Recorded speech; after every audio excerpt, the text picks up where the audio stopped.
माल्यार्पण करने का काम करिए। रामनगर की धरती पर जो सुदूर में फैला हुआ है, रामनगर और वाल्मीकि की पावन धरती पर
और बहुत दिनों पहले अभी जो यहाँ के मालिक हैं विदेश नरेंद्र मोदी की सभा में हम बाबा ने मेरे बाबा से यहाँ चीनी उद्योग स्थापित करने के लिए जमीन रहा है और भारत के 4-5 बड़े चीनी मिलों में से इसकी पिड़ाई क्षमता 12,500 टन। मैं याद आता है 1969 में मैं एक जनसंघ से अपनी राजनीति की शुरुआत की और उस समय माननीय अटल बिहारी वाजपेयी हमारे गांव पधारे थे। उन्होंने हमारे साथ भोजन किया। नरेंद्र मोदी जी को तो भोजन कराने का सौभाग्य मुझे प्राप्त नहीं हुआ, लेकिन इतना ही से मैं खुश हूँ कि आज मेरी गांव की धरती पर वो पधारे हैं और आगामी कुछ ही दिनों में भारत के प्रधानमंत्री बनने वाले हैं।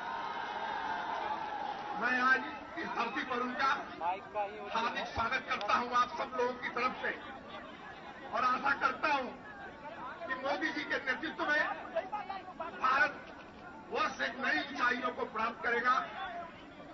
आगे चलकर हमारी दशा दिशा बदलेगी, खुशहाली आएगी और जो ये हमारा इलाका है, माननीय मोदी जी हिमालय की तराई में बसा हुआ बड़ा ही खूबसूरत इलाका है। इसकी असीम संभावनाएं हैं और उस संभावनाओं का भी दोहन होगा आपके शासनकाल में और सुख समृद्धि की असीम वृद्धि होगी। इसी बात के साथ अपनी बात समाप्त करता हूं। एक बार बोलिए भारत माता की, भारत माता की।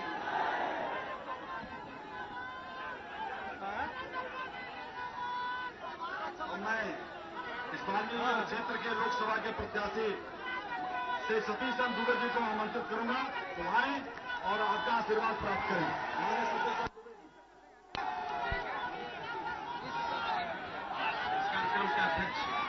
रविंदर श्रीवास्तव जी संचालन करता हमारे बड़े भाई मधुकर राय जी। इस कार्यक्रम में उपस्थित हमारे चंपारण के धरती पे, चाणक्य धरती पे, वाल्मीकि के तपोभूमि पे मैं स्वागत करता हूं बड़े भाई नरेंद्र मोदी जी को, जो भाई प्रधानमंत्री हैं।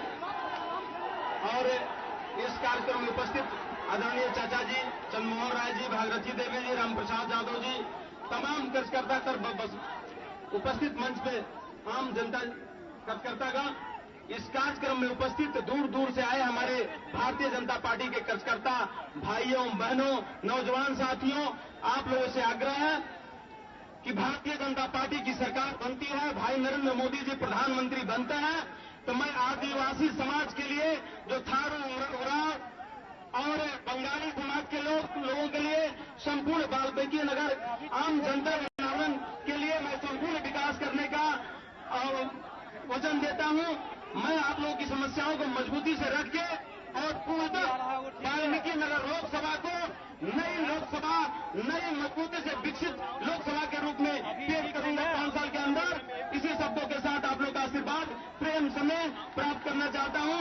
जय हिंद, जय वाल्मीकि नगर की जनता जनार्दन। अब मैं बिना किसी विलंब के अपने सबसे सर्वाधिक इस देश के लोकप्रिय, सबसे बहुचर्चित नेता और हम लोगों के भारतीय जनता पार्टी के प्रधानमंत्री पद के उम्मीदवार को आमंत्रित करें। इस आशा के साथ ये छोटा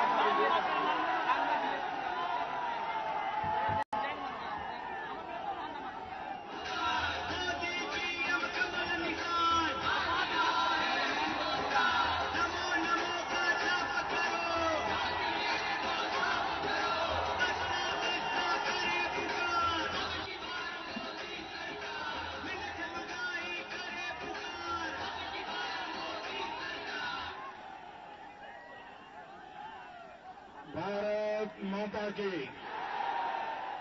भारत माता की।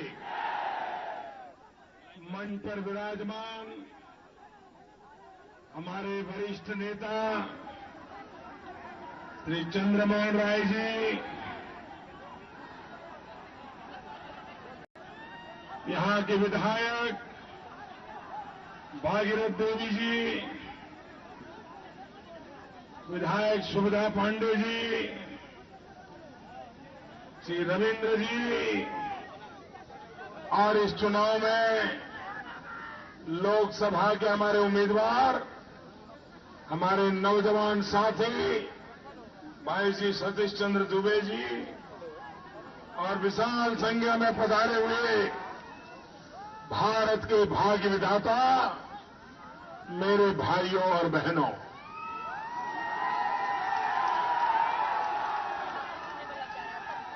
भाइयों बहनों, इतनी सुबह सुबह दोपहर के पहले चुनाव सभा करना बहुत कठिन होता है, जबकि मैं यहां देख रहा हूं इतना बड़ा जन सैलाब, जहां भी मेरी नजर जा रही है मुझे माथे ही माथे नजर आ रहे हैं। भाइयों बहनों, ये जो जन सैलाब है, आपका जो उत्साह है, यही बताता है कि इस बार चुनाव के नतीजे क्या आने वाले हैं। भाइयों बहनों, ये चुनाव ऐसा है जिस चुनाव में चुनाव घोषित होते ही उसका नतीजा भी घोषित हो चुका है। भाइयों बहनों, मैं हिंदुस्तान का चारों कोने में दौरा करके आया हूं, देश के कोने कोने में गया हूं, कोई इलाका मैंने छोड़ा नहीं है, और खुद जाकर के जनता को नमन करते हुए ये जनता जनार्दन से मैंने आशीर्वाद मांगे। आज मैं आपके पास आशीर्वाद मांगने के लिए आया हूं। भाइयों, आप मुझे आशीर्वाद दें ताकि आपके सपनों को मैं पूरा कर सकूं। आप मुझे आशीर्वाद दें ताकि आपकी मुसीबतों में मैं कुछ काम आऊं। आप मुझे आशीर्वाद दें ताकि आपकी आने वाली पीढ़ी के लिए हम देश में कुछ करके जाएं। ये आशीर्वाद मुझे चाहिए। भाइयों बहनों, मैं हिंदुस्तान भर का भ्रमण करता हूं और आज मैं बड़े विश्वास के साथ कहता हूं, देश के चुनावी सर्वे करने वालों ने तो कब की भाजपा की सरकार बना दी है।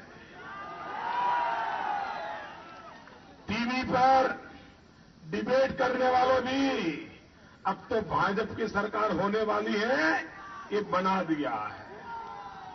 मुझे भी जो पत्रकार मिलते हैं वो यही पूछते हैं कि सरकार बनाने के बाद सबसे पहला काम क्या करोगे। यानी सब लोगों ने मान लिया है कि अब सरकार तो भाजपा की बनने वाली ही है। कोई शक है भाई आपको? कोई शक है? किसी को शक है क्या? हिंदुस्तान के किसी कोने में किसी को शक नहीं है। ये पहली बार हुआ है कि देश की राजनीति में अभी तो एक चरण और बाकी है, लेकिन नतीजा तय हो चुका है। भाइयों बहनों, और मैं साफ देख रहा हूं, इस चुनाव में कई राज्य ऐसे होंगे जिसमें कांग्रेस का खाता भी खुलने वाला नहीं है। हिंदुस्तान के इतिहास में ये पहली बार हुआ, कांग्रेस का खाता नहीं खुलेगा। इतना ही नहीं, आज तो कांग्रेस को अमेठी बचाने के लिए लाले पड़ रहे हैं। जो हिंदुस्तान को अपने जेब में मानते थे, उनको आज अमेठी में दर दर फटकने के लिए देश की जनता ने मजबूर कर लिया है। भाई, ये जनता का मिजाज है। जो जनता को अपनी जेब में मानते हैं, जनता उनको ऐसा सबक सिखाती है कि उनको सारा अहंकार जमीन पे आके गिरने वाला है। भाइयों बहनों, इस चुनाव में कांग्रेस हो या उसके यूपीए के चट्टे बट्टे हो, तीर वाले हो या लालटेन वाले हो, सपा हो या बसपा हो, ये सारे जो पर्दे के पीछे के खिलाड़ी है ना, ये सारे लोग एक ही थाली में खाते हैं। ये यहां नाटक करते हैं सारा, ये पटना में कुश्ती करते हैं और दिल्ली में जाके दोस्ती करते हैं। ये तीर वाले हो, ये लालटेन वाले हो, ये हाथी वाले हो, साइकिल वाले हो, ये सभी अपने अपने राज्य में तो कुश्ती करने का नाटक करते हैं, नुरा कुश्ती करते हैं, लेकिन दिल्ली में जाकर के एक ही थाली में खाते हैं और मैडम परोसती है। और इसलिए इस चुनाव में जैसे भाइयों बहनों, कांग्रेस पार्टी कई राज्यों में अपना खाता नहीं खोल पाएगी, उसी प्रकार से उत्तर प्रदेश में सपा हो, बसपा हो, यहां पर लालू हो या जेडीयू हो, ये लोग 9 के आंकड़े को पार नहीं कर पाएंगे। 9 के आंकड़े को साफ हो जाएंगे, साफ हो जाएंगे भाई। इनका अहंकार ही उनको लोट ले डुबने वाला है।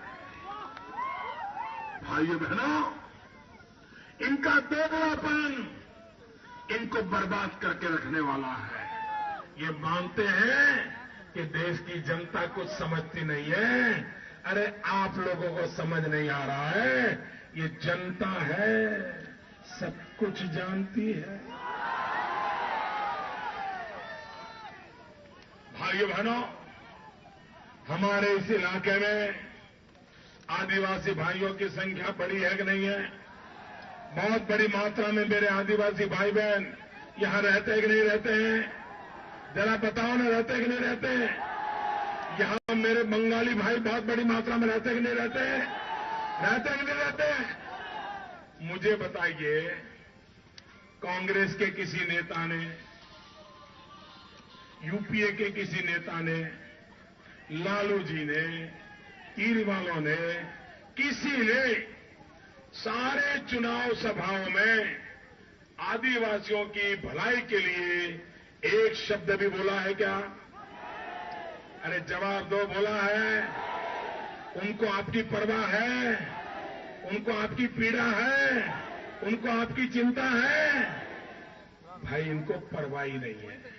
आप मुझे बताइए, हमारे देश में जब कृष्ण भगवान हुआ करते थे तब भी आदिवासी समाज था कि नहीं था? जरा जोर से बोलिए। जब भगवान राम जी आए तब भी आदिवासी समाज था कि नहीं था? आजादी का जंग हुआ, आदिवासी समाज था कि नहीं था? 1857 की लड़ाई लड़ी, आदिवासी लड़ा था कि नहीं लड़ा? देश की आजादी के लिए आदिवासी मरा था कि नहीं मरा था? सरकार बनने के बाद भी आदिवासी था कि नहीं था? आपको मालूम है ना? था ना? कांग्रेस को मालूम ही नहीं था। कांग्रेस को पता ही नहीं था कि हमारे देश में आदिवासी लोग रहते हैं, मालूम ही नहीं था। आप हैरान हो जाओगे, दिल्ली में सरकार बनने के बाद 50 साल तक, 50 साल कम समय नहीं होता है, 50 साल तक कांग्रेस वालों को पता ही नहीं था कि इस देश में आदिवासी लोग रहते हैं। डूब मरो कांग्रेस के लोगों, डूब मरो। आपको गरीबों की, पीड़ितों की परवाह नहीं है। भाइयों बहनों, ये तो हमारा सद्भाग्य था कि अटल बिहारी वाजपेयी की सरकार बनी और अटल जी देश के पहले ऐसे प्रधानमंत्री बने, देश की पहली ऐसी सरकार बनी जिन्होंने आदिवासियों के लिए अलग मंत्रालय बनाया, अलग मंत्री बनाया और अलग धनराशि भी दी, बजट दिया ताकि आदिवासियों का कल्याण हो। 50 साल तक कांग्रेस पार्टी को आदिवासियों की याद नहीं आई थी। आज भी मेरे भाइयों बहनों, हिंदुस्तान में जो कुल आदिवासी है ना, उसमें से 40% आदिवासियों की सेवा भारतीय जनता पार्टी के जिम्मे है। गुजरात हो, मध्य प्रदेश हो, छत्तीसगढ़ हो, राजस्थान हो, वहां बहुत बड़ी मात्रा में मेरे आदिवासी भाई रहते हैं और वो भाजपा की सरकार बनाते हैं और भाजपा सरकार उनकी जिंदगी बनाता है, उनका भविष्य बनाता है। भाइयों बहनों, आदिवासी हो, गरीब हो, दलित हो, पीड़ित हो, शोषित हो, ये दिल्ली की सरकार गरीबों के लिए होगी। आप लिख के रखिए, दिल्ली में ऐसी सरकार बनेगी जो गरीबों का सुनेगी और गरीबों के लिए जिएगी। और इसलिए मेरे भाइयों बहनों, मेरे आदिवासी भाइयों को आपकी जिंदगी बदलनी है। मुझे आपके जीवन में विकास की नई ऊंचाइयों पर ले जाना है, आपके बच्चों की जिंदगी को एक नई ताकत देना है, इस बात को लेकर के मैं आया हूं। भाइयों बहनों, यहां का किसान बड़ी मेहनत करने वाला किसान है, लेकिन आप मुझे बताइए, क्या हमारे देश के किसान को जो मेहनत करता है उसके बदले में उसे उचित दाम मिलता है क्या? उचित दाम मिलता है क्या? किसान को लूटते हैं कि नहीं लूटते? लूटते हैं कि नहीं लूटते? अब कब तक लूटना है मुझे बताइए। अब लूटना है क्या कि बचना है? कांग्रेस नहीं बचा सकती, भारतीय जनता पार्टी बचा सकती है।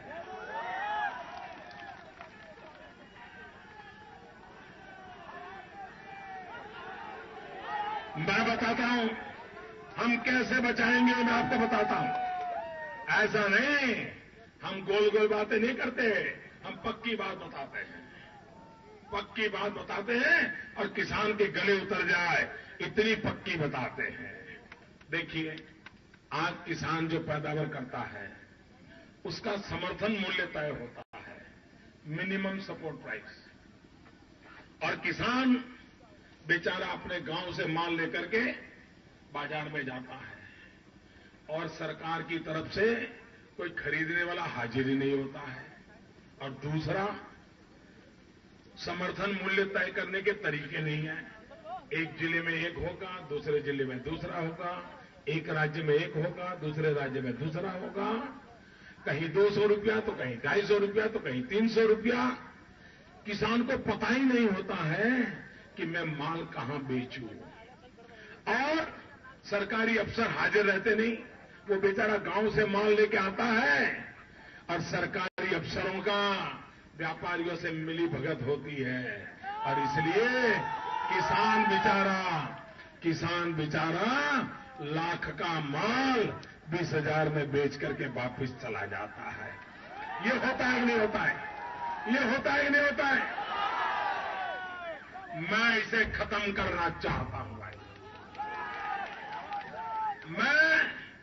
मैं इसे खत्म करना चाहता हूं, और इसलिए भाइयों बहनों, भारतीय जनता पार्टी ने अपने चुनावी घोषणा पत्र में कहा है कि अब समर्थन मूल्य तय करने का एक पद्धति होगी, एक फॉर्मूला होगा, कुछ नियम होंगे। कैसे? किसान जब खेती करता है, बीज का खर्चा करता है, पानी का खर्चा करता है, बिजली का खर्चा करता है, खाद का खर्चा करता है, दवाई का खर्चा करता है, मजदूरी का खर्चा करता है। ये किसान को जितना खर्चा होता है उसका जोड़ किया जाएगा, कितना लागत आया उसका हिसाब लगाया जाएगा, और उसके ऊपर 50% मुनाफा लगाया जाएगा। 50% मुनाफा लगाने के बाद जो रकम बनेगी वो समर्थन मूल्य होगा, वो मिनिमम सपोर्ट प्राइस होगी। आप मुझे बताइए, मेरे किसान को मरना पड़ेगा, आत्महत्या करनी पड़ेगी, उसको मेहनत की कमाई का मिलेगा कि नहीं मिलेगा? ये सरकार का काम है, और ये काम करने के लिए मेरे किसान मुझे आशीर्वाद दें, मेरे किसान मुझे आशीर्वाद दें। भाइयों बहनों, आजकल कांग्रेस पार्टी पराजय के डर से बौखला गई है। उनको लगता है 60-70 साल का हमारा साम्राज्य, हमारे परिवार ने इतने सारे प्रधानमंत्री दिए, देश पर हमारा ही ठेका चलता है, और एक चाय बेचने वाला हमें ललकार रहा है। इनकी नींद हराम हो गई है कि गरीब का बच्चा कैसे हमको ललकार रहा है। बड़े परेशान हैं। हर दिन सुबह उठते ही रात भर पूरी रिसर्च टीम लगती है, कल मोदी पर कौन सी गाली ठोकी जाए। सारी डिक्शनरियां लेकर के बैठते हैं, सारे देश में रिसर्च टीम लगती है और सुबह होते ही एक बम गोला फेंका जाता है गालियों का। भाइयों बहनों, मैं काम कर रहा हूं देश के विकास के लिए, वो काम कर रहे हैं मोदी को रोकने के लिए। मेरा एजेंडा है किसान का भला करना, उनका एजेंडा है मोदी रोकना। मेरा एजेंडा है आदिवासियों का भला करना, उनका एजेंडा है मोदी रोकना। मेरा एजेंडा है नौजवान को रोजगार देना, उनका एजेंडा है मोदी रोकना। आप तय कीजिए भाइयों, आप तय कीजिए देश को क्या चाहिए, आप तय कीजिए देश को क्या चाहिए। भाइयों बहनों, मैं जरा पूछना चाहता हूं, मैं जरा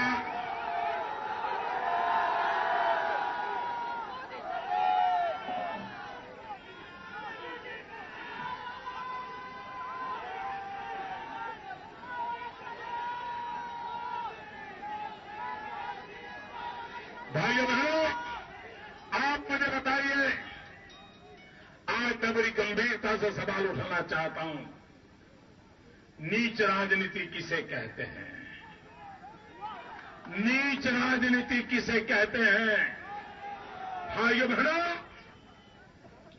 अनाज सड़ता हो, चूहे खाते हो, सुप्रीम कोर्ट कहे ये जो अनाज है वो गरीबों को बांट दो, और वो अनाज गरीबों को बांटने से दिल्ली सरकार मना कर दे, गरीब के बच्चे भूखे मरे, अनाज सड़ता रहे, और बाद में वो अनाज 80 पैसे किलो के दाम से शराब बेचने वाली कंपनियों को बेच दिया जाए।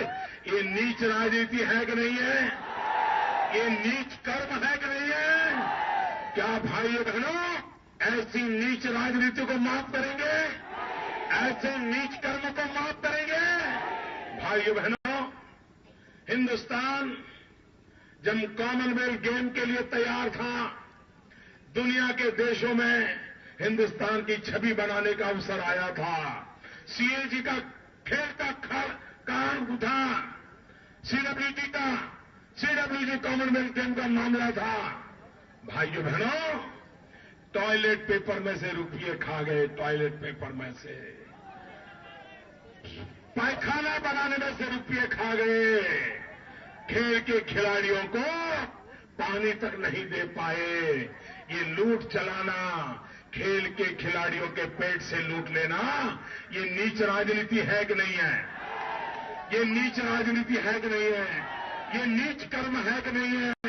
ये नीच कर्म है कि नहीं है? भाइयों बहनों, सेना के जवान देश की रक्षा करते हैं, सेना के जवान देश की रक्षा करते हैं, लेकिन पाकिस्तान आकर के मेरे सेना के जवानों का सर काट ले।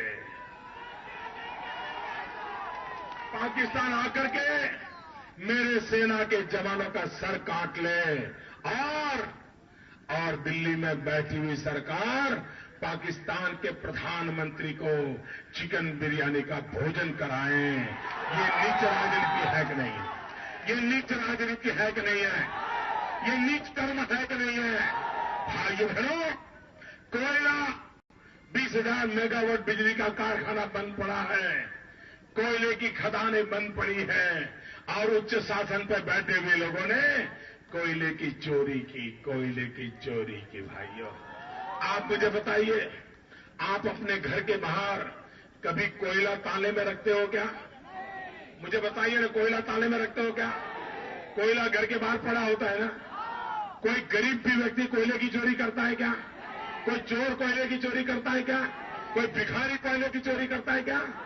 ये दिल्ली सरकार में बैठे हुए लोग कोयला खा गए, कोयला खा गए। भाइयों, ये कोयला खाना ये कोयले की चोरी करना, ये कोयले को लूटना, ये नीच राजनीति है, ये नीच कर्म है।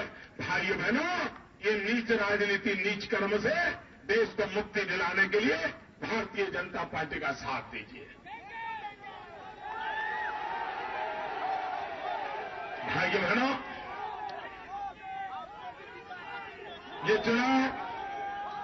ये चुनाव आपका भाग्य बदलने के लिए है और मैं आपसे अनुरोध करने आया हूं कि भारतीय जनता पार्टी के हमारे नौजवान उम्मीदवार को विजयी बनाइए, कमल निशान पे बटन दबाइए। भारत माता की, भारत माता की।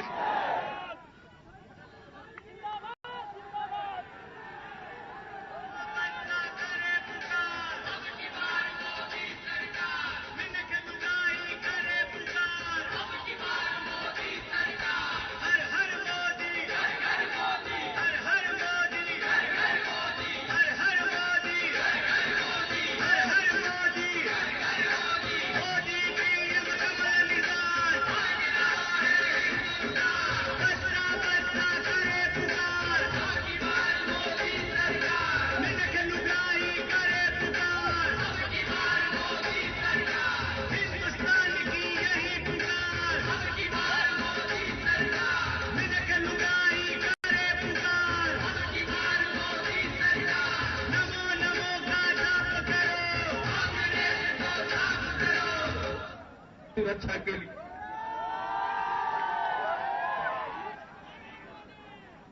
आपने इतनी धूप में